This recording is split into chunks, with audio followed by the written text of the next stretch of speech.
ये सेंसिटिव होना चाहिए पुरुष को भी कि महिला भी करके आ सकती है, महिला भी बाहर काम करके आई है, इक्वली वो भी परेशान है, तो क्यों ना हम कभी वो करते कभी हम ही बना लें। मतलब एक मतलब बाहर के काम तो महिलाओं ने पूरा अपनी जिम्मेदारी में ले लिया है, लेकिन ये देखा जाता है और एकदम सच है कि आज भी पुरुष वर्ग जो है वो घर के काम को पूरी तरह से, यानी महिलाओं के काम को, जो घर के काम है उसको पूरी तरह से एडॉप्ट नहीं किया है।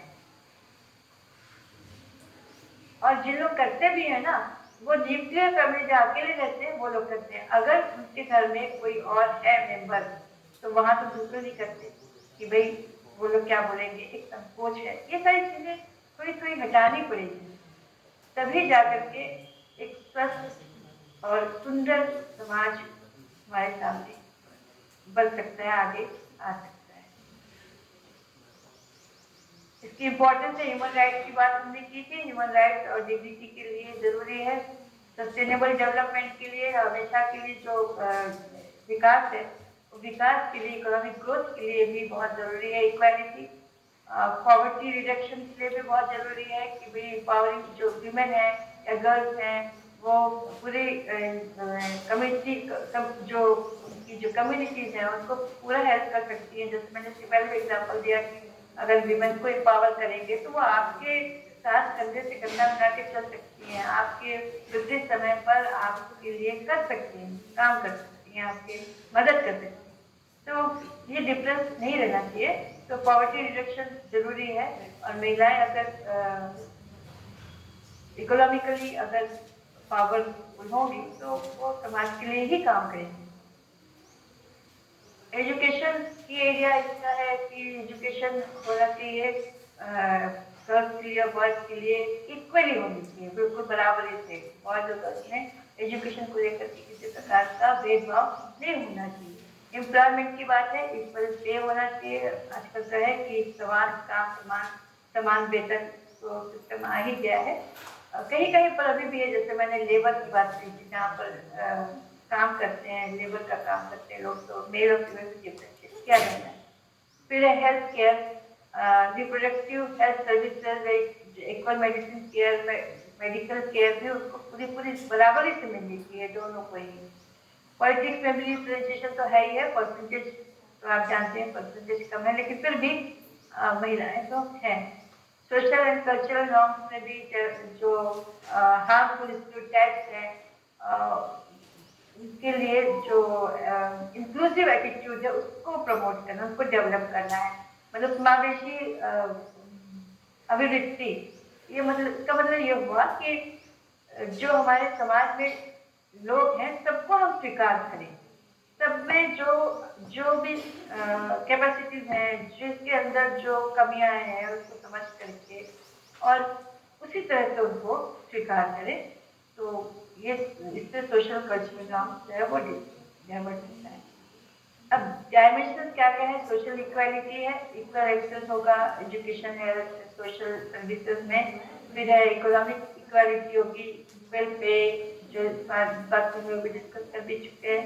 पॉलिटिकल इक्वालिटी है, कल्चरल इक्वालिटी है, जहाँ कल्चरल इक्वालिटी मतलब जो अपने कल्चर में उनको बराबर, हर चीज में उनको बराबर का दर्जा दिया जाए, उनका जो निर्णय है, डिसीजन मेकिंग में उनका रोल हो।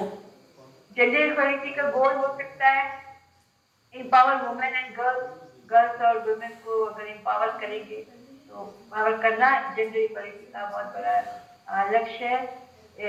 इक्विटेबल सोसाइटी, न्याय संगत सोसाइटी को प्रमोट करना, जहाँ पर किसी प्रकार का क्या बोलते दुर्व्यवहार ना हो या किसी प्रकार की अन्याय ना हो, न्याय संगत जो सोसाइटी है वो बन सके, उसके लिए प्रमोट करना है। जेंडर बेस्ड वायलेंस और जेंडर डिस्क्रिमिनेशन को एलिमिनेट करना है, दूर करना है। जेंडर बेस्ड वायलेंस तो बहुत तरह के होते हैं, आए दिन हम लोग इसलिए वही बहुत सोचने वाली बात है कि हम लोग जेंडर इक्वालिटी की बात करते हैं, जेंडर सेंसिटाइजेशन की बात करते हैं, वुमेन्स एम्पावरमेंट की बात करते हैं।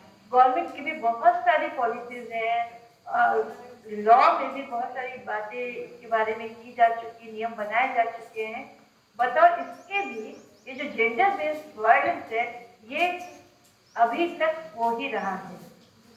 ये प्रश्न है और इस प्रश्न का हल सबको सोचना है, मिलकर सोचना है, इधर वो मेल हो या फीमेल, क्योंकि इसमें कभी नहीं दिखलाई पड़ती।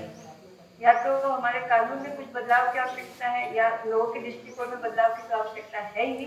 जो बात हम शुरू से ही कर रहे हैं कि हमको अपने व्यवहार में बदलाव करना है, माइंड सेट चेंज करने के साथ साथ हमारे वो एक्शन में आना चाहिए, वो हमारे व्यवहार में दिखना चाहिए, डिग्निटी दिखनी चाहिए, दूसरे जेंडर के लिए रिस्पेक्ट दिखनी चाहिए। अगर ये सारी चीजें होंगी तब तो जेंडर बेस्ड वायलेंस हो गई नहीं।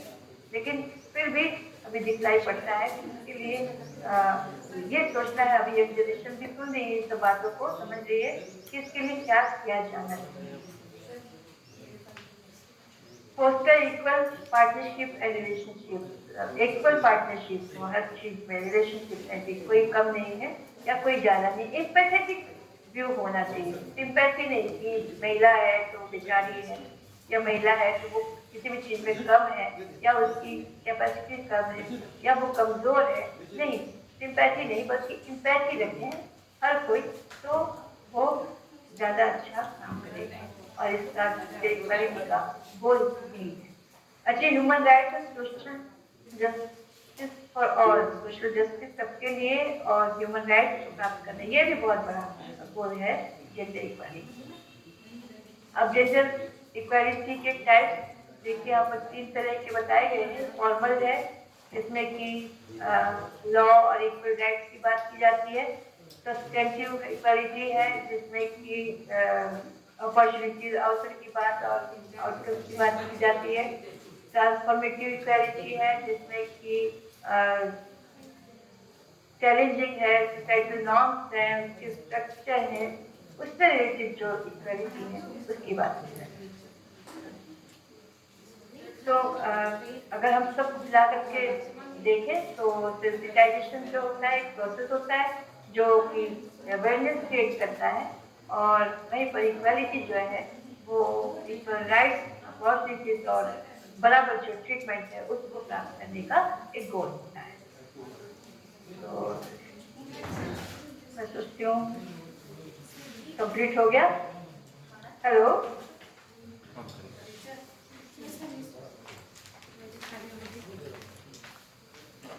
Yes ma'am.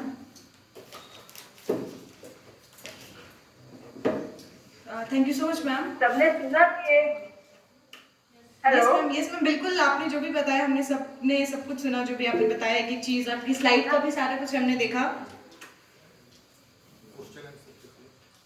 मैम बहुत ही इजी वे में आपने बताया इस टॉपिक को। हमारे साथ जितने भी लोग कनेक्टेड हैं, किसी का कोई क्वेश्चन है मैम से?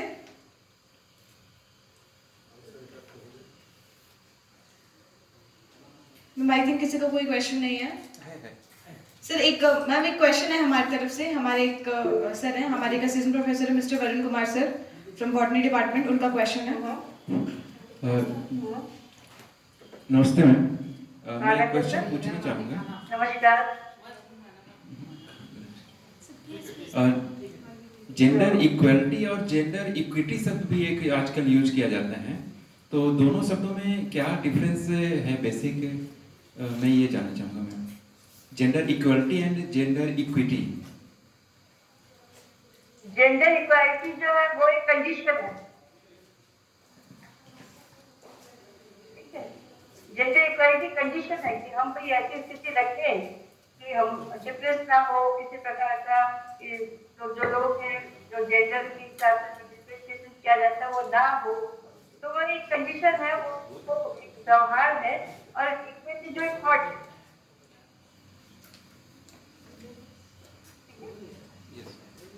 हेलो?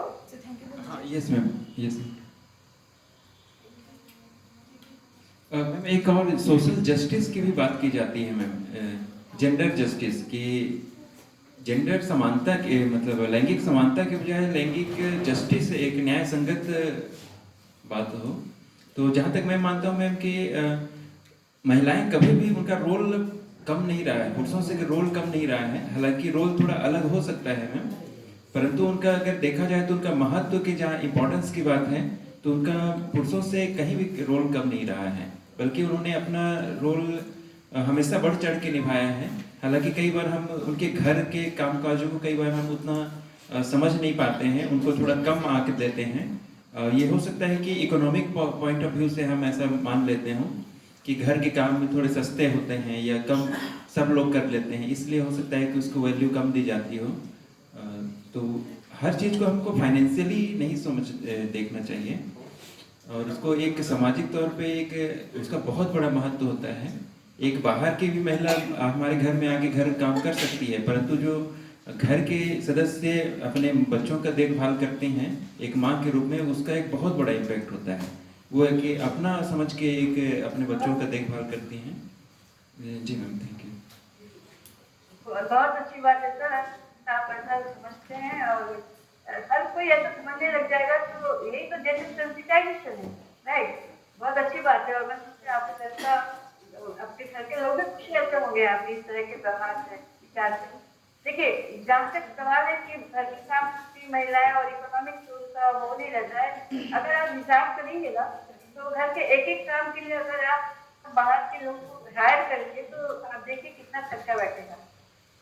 तो एंडलेस काम होता है घर में और महिलाएं खुशी खुशी करती हैं without any hesitation, without any complaint. वो हर काम को बड़े अच्छे से करती हैं, बड़े मन लगा के करती हैं, तो उसकी तुलना ही नहीं है सर। और जहाँ तक सोशल जेंडर जस्टिस की बात है तो जस्टिस का मतलब ही न्याय है, और न्याय मतलब कि आपको समान होना चाहिए, किसी प्रकार का अंतर नहीं होना चाहिए, पक्षपात नहीं होना चाहिए। बायसलेस एटीट्यूड हो तो सब सही रहेगा। यस मैम, एक और क्वेश्चन है मैम जो ऑनलाइन में पूछे हैं मिस इंदु सोनवानी। उन्होंने पूछा है कि can you suggest any one way through which we can achieve the goal of gender equality. Gender equality के लिए देखिए कानून तो बने हुए हैं, है ना इंदु जी, कानून तो बने हुए हैं।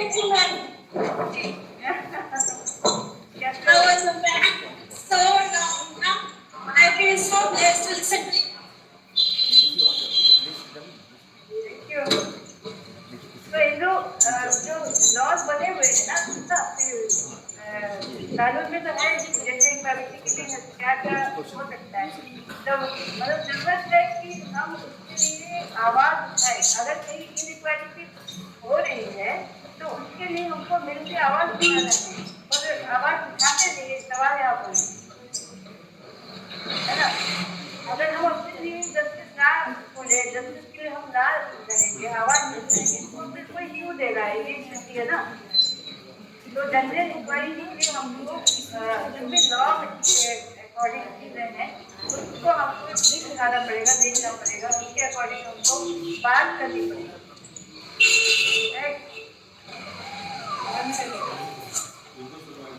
हेलो हेलो, हाँ यस मैम, आपकी वॉइस प्रॉपर है और हाँ ठीक है।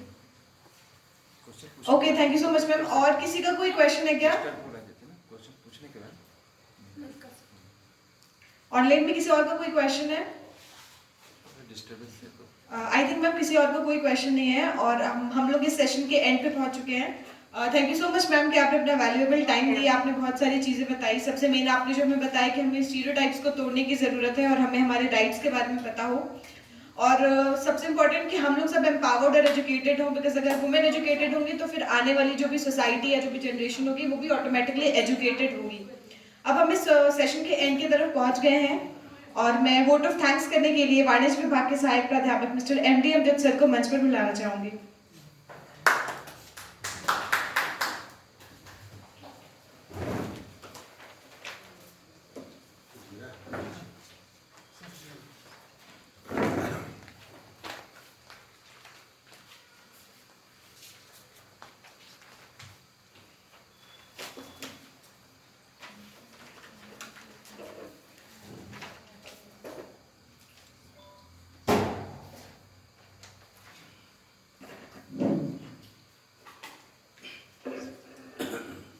सभी को गुड इवनिंग। शासकीय नवीन कन्या महाविद्यालय बैकुंठपुर के द्वारा आयोजित फैकल्टी डेवलपमेंट प्रोग्राम जिसका टॉपिक है gender equality inclusion and sensitivity transformative approach, जिसके तीसरे दिन में हमारी मुख्य वक्ता रही है पहली की speaker madam Shrimati Suresha Choubey ma'am, ASP additional superintendent police district Korea. और सेकेंड हमारी की नोट स्पीकर रही है डॉक्टर तृप्ति विश्वास ma'am, HOD head of the department of psychology